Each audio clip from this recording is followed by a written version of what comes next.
انسانی جسم کے ایسے اعضاء جو ماضی میں بہت کرامت تھے مگر اب کسی کام کے نہیں۔ انسانی جسم ایک پیچیدہ مشین کی طرح ہوتا ہے جس کا ہر حصہ اللہ تعالیٰ نے بہت مکمل بنایا ہے، اور اس کی اہمیت اس جسم کے نظام کو چلانے کے لیے بہت لازم ہوتی ہے۔ مگر جس طرح ماضی میں انسان غاروں میں رہتا تھا اور پتھروں کے دور میں رہتا تھا، اس کی گزر بسر شکار پر ہوتی تھی اور اس کی غذا کچا گوشت ہوتی تھی۔ جیسے جیسے انسان کی طرز زندگی میں تبدیلی آئی اور اس کی زندگی تہذیب و تمدن سے آشکار ہوئی، تو اس کے جسم کے کچھ حصے جو کہ ماضی میں اس کے لیے بہت لازم ہوتے تھے، ترمیم کے مرحلے سے گزرے، اور اگرچہ انسانی جسم میں وہ عضو آج بھی موجود ہیں مگر اب ان کا استعمال ختم ہو گیا ہے۔ السلام علیکم، میرا نام ہے محمد اسد حیدری اور آپ دیکھ رہے ہیں اسکالرس ایونیو۔ پہلے نمبر پر آتا ہے اپینڈکس۔ اپینڈکس جو کہ انسانوں کی آنت کے ساتھ ایک انگلی نما علیحدہ سے جڑا عضو ہوتا ہے۔ ماہرین کا اس کے حوالے سے یہ کہنا ہے کہ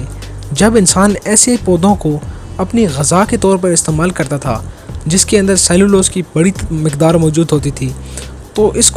اس غذا کو ہضم کرنے کے لیے اپینڈکس کی ضرورت ہوتی تھی۔ مگر جیسے جیسے تہذیب نے انسان کی غذائی عادات کو تبدیل کیا تو انسان کی غذا میں پکے ہوئے کھانے کا عمل دخل بڑھ گیا اور اپینڈکس ایک فالتو عضو کے طور پر انسانی جسم میں رہ گیا۔ کچھ ماہرین کا یہ خیال ہے کہ اپینڈکس میں ایسے بیکٹیریا موجود ہوتے ہیں جو کہ ہاضمے کے عمل کو بہتر بناتے ہیں۔ نمبر 2، عقل داڑھ۔ اس بات سے بچہ واقف ہے کہ انسان کے منہ میں 32 دانت ہوتے ہیں، مگر یہ 32 دانت 4 عقل داڑھوں کو شامل کر کے کہے جاتے ہیں، جبکہ اس دنیا میں ایک بڑی تعداد میں انسان ایسے بھی ہیں جن کی عقل داڑھ ساری عمر نکلتی ہی نہیں، اور اکثر لوگوں کی جب یہ داڑھ نکل بھی آتی ہے تو وہ اس عقل داڑھ کو تکلیف کے سبب نکلوا بھی دیتے ہیں، کیونکہ یہ داڑھ صرف انسانوں کے لیے اس وقت تک فائدہ مند ہوتی ہے جب تک کہ وہ کچی غذاؤں کا استعمال کرتا ہے، اور اس غذا کو ہضم کرنے کے لیے یا توڑنے کے لیے بہت مضبوط جبڑوں کی ضرورت ہوتی ہے۔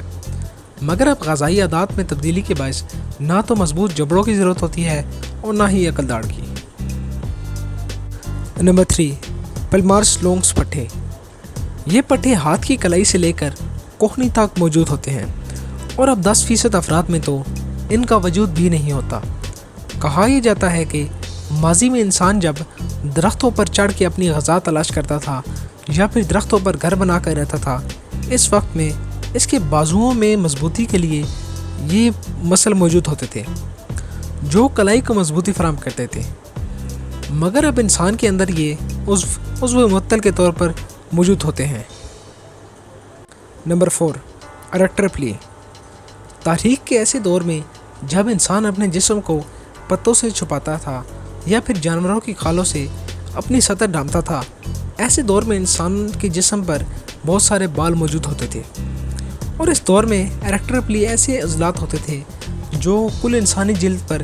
بالوں کے بالکل نیچے موجود ہوتے تھے، اور کسی بھی خطرے کی صورت میں یہ سکڑتے تھے، جس سے انسانی جسم پر موجود بال کھڑے ہو جاتے تھے، اور ان رونگٹوں کے کھڑے ہونے سے جسم کی ساخت بڑی ہو جاتی تھی اور جس سے اپنے جسم پر ہیبت طاری کرنے میں مدد ملتی تھی۔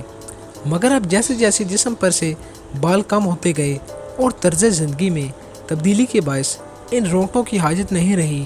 تو یہ بھی انسانی جسم میں فاضل ہو گئے ہیں۔ نمبر 5، ایریکیولر پٹھے۔ ایریکیولر مسلز انسان کے بیرونی کان کے پاس موجود ہوتے ہیں۔ عام طور پر یہ مسلز ان جانوروں میں بہت ایکٹیو ہوتے ہیں جو کہ اپنے شکار کی آواز کے بارے میں کانوں کی حرکت سے پہچانتے ہیں، مگر انسان کے اندر یہ مسلز اب کارآمد نہیں رہے ہیں، اور اس کی جگہ انسان کی گردن نے لے لی ہے، جس کی حرکت کی مدد سے انسان ارد گرد کی آوازیں سن سکتا ہے۔